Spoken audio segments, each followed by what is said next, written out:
আপনিও কি হতে চান মিস ইন্ডিয়া?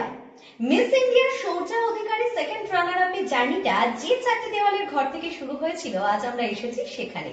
চলুন ভেতরে যাওয়া যাক। আমরা এই মুহূর্তে রয়েছি হিতেশ স্কুল অফ মডেলিং।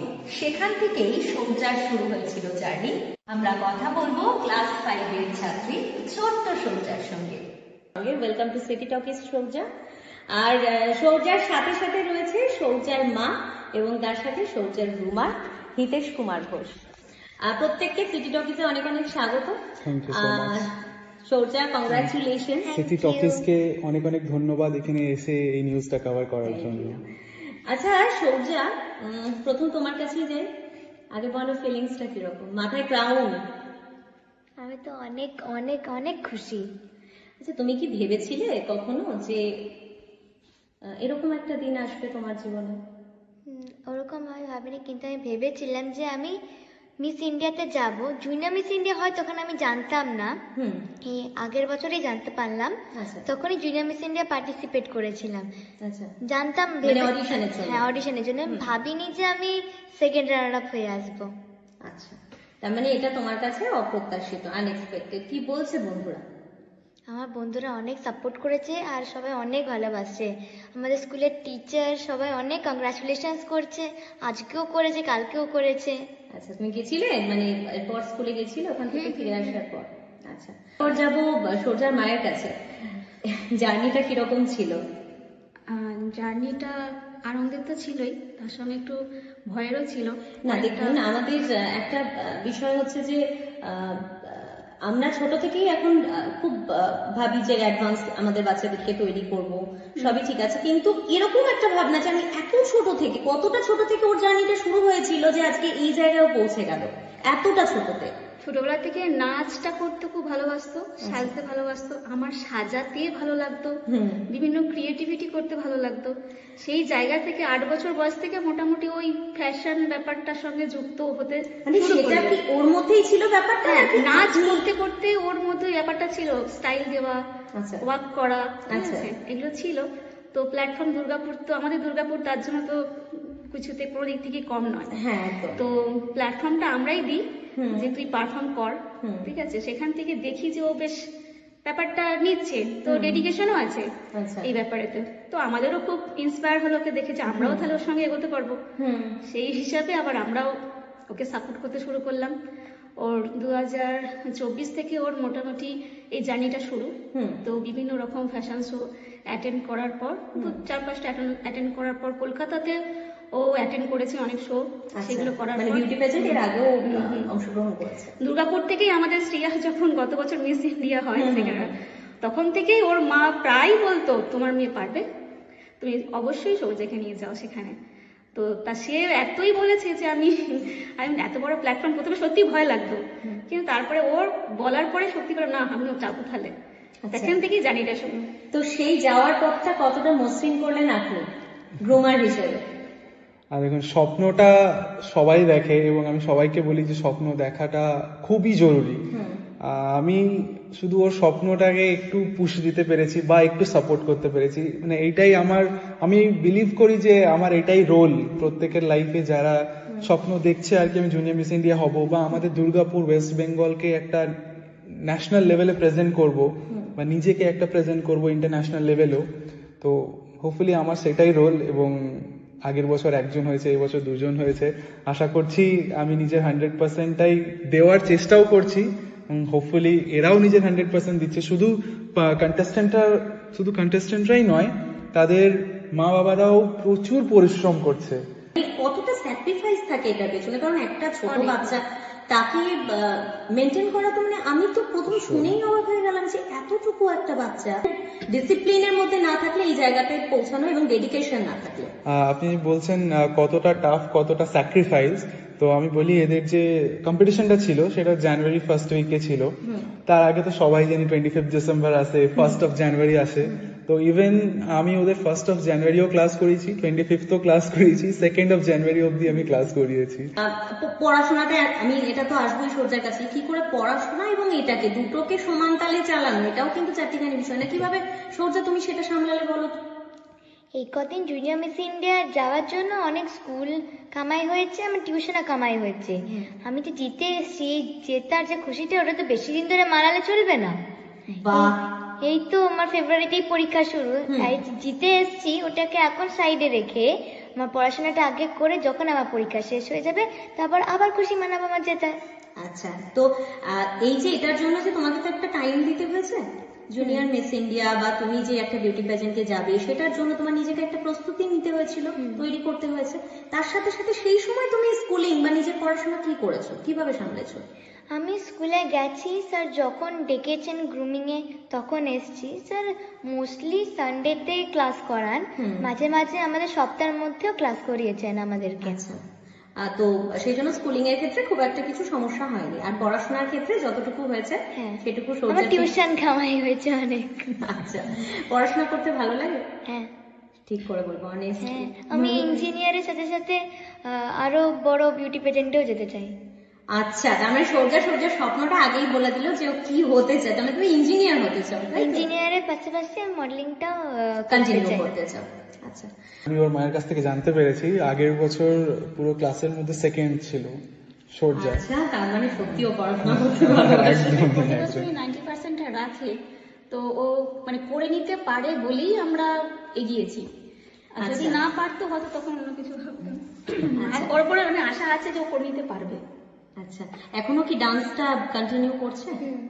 আচ্ছা, এই যে বলছিলাম যে স্যাক্রিফাইসের কথা, আমি আপনার কাছে যাব, যেটা উনিও বললেন যে এই দিনগুলোতে ক্লাস করাতে হয়েছে, একটা বিশেষ অনুষ্ঠান বলে কোনো কিছু আলাদা বলে কিছু থাকে না, সব দিনই একটা স্যাক্রিফাইস। এটা মা হিসাবে আপনার কতটা স্যাক্রিফাইস সেটা বলুন। স্যাক্রিফাইস মনেই হয়নি সেই দিনগুলো। আমরা সত্যি যেরকম আনন্দেতেও কাটিয়েছি, একটা মানে বলে না যে একটা জিনিস পাবার একটা আকাঙ্ক্ষা, একটা নতুন জায়গায় যাওয়ার, নতুন কিছু করার। তো 1st জানুয়ারি স্যারের সঙ্গে আমরা আলোচনা করি, স্যার আমাদের 1st জানুয়ারি বলে কিছু মনে না, আমাদের নেই। স্যারেরও নেই, শুধু আমাদের কেন, স্যারও কন্টিনিউ মানে প্র্যাকটিস করিয়ে গেছেন। তো ভাবলাম যে এই একটা বছর যদি আমরা নাই যাই, পরের বছরটা আরো সুন্দর করে আমরা বানাতে পারবো, তাই না? আচ্ছা, সৌর্যার বাবা তো আজকে এখানে উপস্থিত নেই। সৌর্যার বাবা কর্মসূত্রে বাইরে থাকে। সৌর্যার বাবা, আচ্ছা বাবা না মা, কে সব থেকে বেশি প্রিয় সৌর্যার কাছে? দুজনেই প্রিয়। অ্যাটাচমেন্ট কার সাথে বেশি? মায়ের সাথে থাকি, মায়ের সাথে অ্যাটাচমেন্টটা বেশি। বাবা সপ্তাহে 2 দিন করে আসে। আচ্ছা, বাবা কতটা খুশি? বাবা তো অনেক খুশি। মানে বাবার ইচ্ছাটা বলবো সত্যি, মানে ওর সাপোর্ট ছাড়া, ও তো অডিশনটাও ওর সঙ্গে যাওয়া, সমস্ত কিছু মানে তার মানে মা বাবা দুজনেরই সাপোর্ট একদম, করেছে। মানে বলবো আমার থেকে বেশি ওর সাপোর্ট বেশি। আমি ডিমোটিভেট হলেও ও মোটিভেট করে দিত অলরেডি, মানে কাউন্সেলিং করে। এই ডিমোটিভেশনের জায়গাটাতে আসবো, কখনো কখনো তো এরকমও মনে হয়েছে যে হ্যাঁ হয়তো নাও আমরা সফল হতে পারি, আর সেই জায়গাটা কিভাবে ওভারকাম করেছে? ওই বললাম যে ওর বাবা সবসময় বলতো ডিমোটিভেট হওয়ার কোনো জায়গা নেই, আমরা আনন্দ করতে যাচ্ছি, আনন্দ দিতে যাচ্ছি, অনেক বড় জায়গায় যাচ্ছি, সেই জায়গা থেকে অনেক কিছু শিখে আসবো। তোমার মেয়ে ছোট, অনেক কিছু শিখবে এখন, 1টা শো 2টো শো 3টে শো অনেক কিছু করবে। শুধুমাত্র মানে আপনাদের এটা মাথায় ছিল যে আমরা শুধু যাচ্ছি ওখানে এবং আনন্দ করে যেটা আমাদের দেওয়ার সেটা আমরা দেবো, বাকিটা কি হবে সেটা। সবসময় বলে যে ইভেন্টটা তুমি এনজয় করবে, ওর বাবা বলে ইভেন্টটা তুমি এনজয় করবে সুন্দর করে, তোমার পারফরমেন্সটা গুড হবে, সবাই বই খুব সুন্দর তুমি পারফরমেন্স করেছো, এটাই আমাদের কাছে শুনতে ভালো লাগবে, যথেষ্ট। আচ্ছা, আপনার কি মনে হয়েছে? আমি ওইটাই বলছিলাম যে আমার যতগুলোই স্টুডেন্ট আছে আমি তাদের সবাইকেই বলি যে winning and losing is a part of game, তাই না? এবার আমরা গিয়ে ওখানে যেটা শিখে আসবো সেটা আমাদের পুরো লাইফে আমাদের সেটা কাজে আসবে। একদম, তো আমি ওদেরকে ওটাই শিখিয়েছিলাম এবং যাওয়ার আগে ওটাই বলেছিলাম যে তোমরা এখান থেকে এতটা যে শিখে যাচ্ছ সেটা তো তোমরা দেখাবে, ওখানে যাচ্ছ ওখান থেকেও কিছু শিখে আসো, তোমার সেটাই হচ্ছে তোমার কাছে প্রাপ্য। যে দিনটা নিয়ে এত কথা হচ্ছে সেই দিনটা সম্পর্কে তোমার থেকে শুনবো, যখন তুমি র্যাম্পে দাঁড়িয়ে, যখন তুমি প্রথম একটার পর একটা স্টেপ পার করে তারপরে ওই জায়গাটায় পৌঁছলে, কি ফিলিংস হচ্ছিল তখন? আমি যখন শুনতে আমি গ্র্যান্ড ফিনালিস্ট হয়েছি জুনিয়র মিস ইন্ডিয়া, তখনই আমার যা খুশি হয়েছিলাম, মানে কিছু বলা নেই। মানে এই অডিশনটা একটা স্টেপ, ফার্স্ট স্টেপ, ওই স্টেপটা পেরিয়ে যখন আমি সেকেন্ড স্টেপে যাই, সেকেন্ড স্টেপ হচ্ছে আমাদের গ্রুমিং অনলাইন, আর আমাদের ওখান থেকে কটা মেসেজ পাঠাতো, বলতো যে এইটা এরকম করে করো, তাহলে আমাদেরকে ট্যাগ করবে, ওদেরকে ট্যাগ করবে, এরকম করে পাঠাতো। এটা হচ্ছে সেকেন্ড স্টেপ। থার্ড স্টেপ হচ্ছে ওখানে গিয়ে গ্র্যান্ড ফিনালে। গ্র্যান্ড ফিনালে যখন আমি পৌঁছাই তখন আমি বিশ্বাসই করতে পারছিলাম যে আমি র্যাম্পের সামনে দাঁড়িয়ে আছি। সেই অনুভূতিটা তো একরকম, যেটা আমরা বলছি, যেটা নিয়ে কথা, যে মিস ইন্ডিয়া তুমি সেকেন্ড রানার আপ, তার সাথে সাথে আরেকটা সাবটাইটেল আছে, সেটা সম্পর্কে বলো। সাবটাইটেল ফার্স্টেই দেওয়া হয়। সাবটাইটেল যখন বলছে miss charming Shaurya Adhikari from 11 to 12 years category, বাবা তখনই কিনে দিয়েছেন, বলছে এটাই ঠিক আছে আমাদের জন্য। আচ্ছা, তার মানে অতটুকুতেই আপনারা খুশি ছিলেন, তারপরে যে এটা তার মানে এক্সট্রা পাওনা হয়ে আমার গেছে। মা বলছে যারা সাবটাইটেল পেয়েছে তারা আর উইনার এরকম থার্ড সেকেন্ড কিছু হবে না। হ্যাঁ, মানে ওটা সান্ত্বনা পুরস্কার।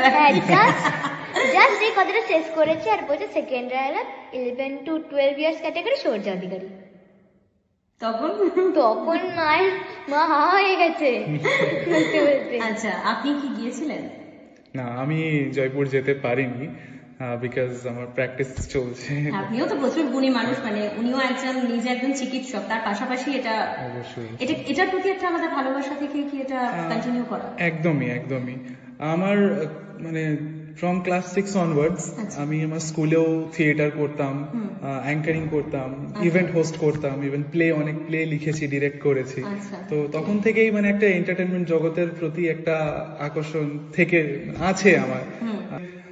এটা একটা ফিল্ড যেখানে হয়তো আমার নিজের ভালো লাগছে এবং আমি নিজে এটাকে এক্সপ্লোর করতে পারবো, আমার নিজের ক্রিয়েটিভিটিটাকে আমি এখানে কাজে লাগাতে পারবো।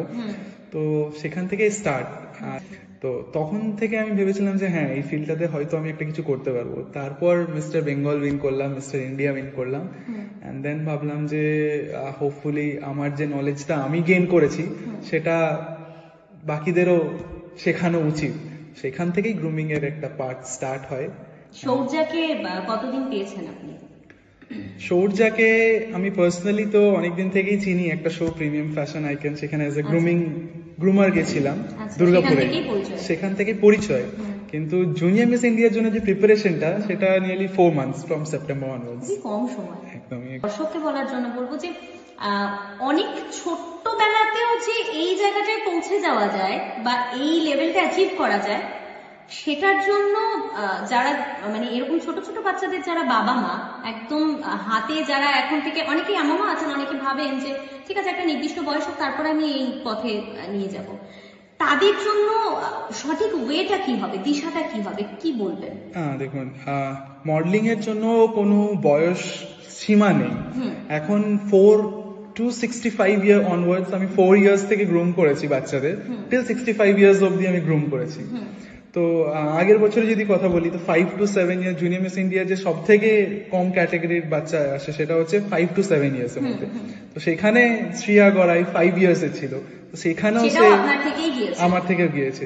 তো মানে এজ ম্যাটার করে না, ট্যালেন্টটা ম্যাটার করে। যদি এর ক্যাটাগরিতেও আমি বলি যে 11 to 12 ইয়ার্স এ গেছে, তখন ওর মা বলছিল এই তো সব থেকে ছোট, এই কি করতে পারবে? সেম শ্রিয়ার মা আমাকে জিজ্ঞেস করেছিল, আমি বললাম যে যখন আমরা মানে আমিও অ্যাজ এ জাজমেন্ট যাই, তখন আমি দেখি না কোন বাচ্চার হাইট ছোট, কোন বাচ্চার হাইট বড়, বা কার বয়স বেশি, কার বয়স কম। যার ওয়াক দেখতে ভালো লাগে, যার কনফিডেন্স দেখতে ভালো লাগে, যার র্যাম্পের প্রেজেন্স ভালো লাগে, সেই উইনার হয়। আচ্ছা, সেগুলো কি সৌর্যার মধ্যে প্রথম থেকেই ছিল, নাকি মানে শুধু মাজা কষা করতে হয়েছে, নাকি প্রচুর পরিমাণে খাটতে হয়েছে? না, আমি বলবো না প্রচুর পরিমাণে খাটতে হয়েছে, ওর মধ্যে কিছুটা ছিল, কিছুটা আমাকে শেখাতে হয়েছে, বাকিটা ভাষা মাজা করে হয়ে একদম গেছে। একদম। আচ্ছা সৌর্যা, তোমার কাছে সৌন্দর্য মানে কি? আমার কাছে সৌন্দর্য মানে কনফিডেন্স, ডেডিকেশন আর স্মাইল। আচ্ছা, তো এই তিনটেই তোমার মধ্যে রয়েছে। একটা এত কম বয়সে miss India junior second runner আপের জায়গায় তুমি পৌঁছে গেছো, এর পরবর্তী স্টেপটা তোমার কি হতে, মানে তুমি কি চাও? এর পরবর্তী আমি এখন একটু গ্যাপ রাখতে চাই, যেহেতু আমার অনেকটা পড়ায় গ্যাপ হয়েছে। আচ্ছা, আমি এখন আমার অ্যানুয়াল পরীক্ষা শেষ করে বাকি আমি নর্মাল এখন বিউটি পেজেন্টসে যাব, কিন্তু আমার বড় হয়ে মিস ফেমিনাতে যাওয়ার ইচ্ছা আছে। তার জন্য অগ্রিম কংগ্রাচুলেশন তোমাকে। আর আপনার কাছে জানতে চাইবো, মা হিসেবে বাকি মা বাবাদেরকে আপনি কি বলবেন, যারা এত ছোট বয়স থেকে হয়তো কনফিডেন্স বাবা মায়েরাই পাচ্ছে না, ল্যাক করে যে না ঠিক আছে আমার বাচ্চা পারবে না, না না ও ছোট পারবে না, অনেকেরই এটা থাকে, তাদেরকে আপনি কি বলবেন? একটা ছোট কথাই বলবো, যে একটু আগে বলছিলেন না মানে বয়সটা ম্যাটার করেই না সত্যি, বাচ্চাদের ইচ্ছাটা জানতে হবে ফার্স্টে। আর বাবা মার ইচ্ছা তো আছেই, বাবা মার ইচ্ছা, বাচ্চার ইচ্ছা, তারপর বাচ্চাকে সাপোর্ট করা। ব্যাস, তাহলেই ব্যাস। রাস্তাটা অনেক আমি তো বলবো বাচ্চাদেরকে আগে জানো, শুধুমাত্র না ওসব করে কি হবে, ওই সব করে কি হবে, এই যে কথাটা, এটা না বলাই ভালো। পড়াশোনা করো, অবশ্যই পড়াশোনা করো, তার মধ্যেখানে বাচ্চাদেরকে একটু এক্সপ্লোর করো, ওরা কি চাইছে না চাইছে, তাদেরকে প্ল্যাটফর্মটা দাও যাতে নিজেকে প্রমাণ করতে পারে, ঠিক আছে, ইভেন্টগুলো এনজয় করে, ঠিক আছে, এইভাবে তো এগোবে বাচ্চারা। আপনারাও যদি চান বাচ্চাদের, তো অবশ্যই যেখানেই হোক না কেন মানে আমার মনে হলো যে গ্রুমিংটা না প্রত্যেকের খুব দরকার। খুব দরকার। সেটা পড়াশোনার মতো জায়গায় থাকুক। Exactly. কিন্তু গ্রুমিং যে কোনো প্ল্যাটফর্মে যাওয়ার জন্য আই থিঙ্ক এই মুহূর্তে দাঁড়িয়ে গ্রুমিংটা খুব প্রয়োজন। খুব নিজেকে প্রয়োজন। তৈরি করা যায়, নিজেকে পারফেক্ট দেওয়া যায়, পারফেকশন ভাবে নিজেকে প্রেজেন্ট করা যায় সবার কাছে। হ্যাঁ, উপস্থাপন করাটা শেখার একটা মেন জায়গা হচ্ছে এই গ্রুমিং। যেমন কনফিডেন্স বিল্ডিং, পার্সোনালিটি ডেভেলপমেন্ট, একটা এক্সপ্রেশন, আমরা কিভাবে নিজের বক্তব্যটা অন্যের সামনে রাখবো, এগুলো আমাদের সব শেখানো হয়। তো modelling K as a profession choose করতে হবে সেটা আমি কোনোদিনই বলবো না। মডেলিং যদি কেউ শিখতে চায়, তার কনফিডেন্স, তার স্মাইল, এক্সপ্রেশন, অন্যের সামনে নিজেকে প্রেজেন্ট করা, এইসবও শিখবে। একদম, এটার জন্যই বেসিক্যালি এখন সেটা মাথায় রেখেই যদি শেখাটা শুরু হয়, Obviously, obviously. তারপর যদি তার ভালো লাগা আলাদা করে এটার জন্য তৈরি একদম। হয়, তখন তো সেও সৌর্যার মতো হয়ে যেতে পারে। একদম। আচ্ছা সৌর্যা, তুমি আমাদের দর্শকদেরকে বলো যে যারা তোমার বয়সী, তোমার থেকে যারা ছোট, তাদের জন্য তুমি কি বলবে, যেটা তাদের জন্য অ্যাচিভ করা কতটা সহজ বা কতটা কঠিন, তুমি তোমার চোখ দিয়ে কি দেখেছো বলো। নিজের ইচ্ছাটাই অ্যাট ফার্স্ট। নিজের ইচ্ছা, পেরেন্টসের ইচ্ছা যখন হবে, ধরো বাচ্চা যদি বলে যে আমি যাব, তাহলে পেরেন্টসের ওটা সাপোর্ট করা উচিত। যেমন আমার পেরেন্টসরা আমাকে করেছিল, মাকে বলেছিলাম যে মা আমি যাব, মা আমাদেরকে নিয়ে গেছিল। আর যাদের ইচ্ছা আছে তারা নিশ্চয়ই পারবে। অনেক ধন্যবাদ সৌর্যা, এবং আপনাকেও দেখতে থাকুন সিটি টকিজ, আরো অন্যান্য ইন্টারভিউর জন্য সঙ্গে থাকুন।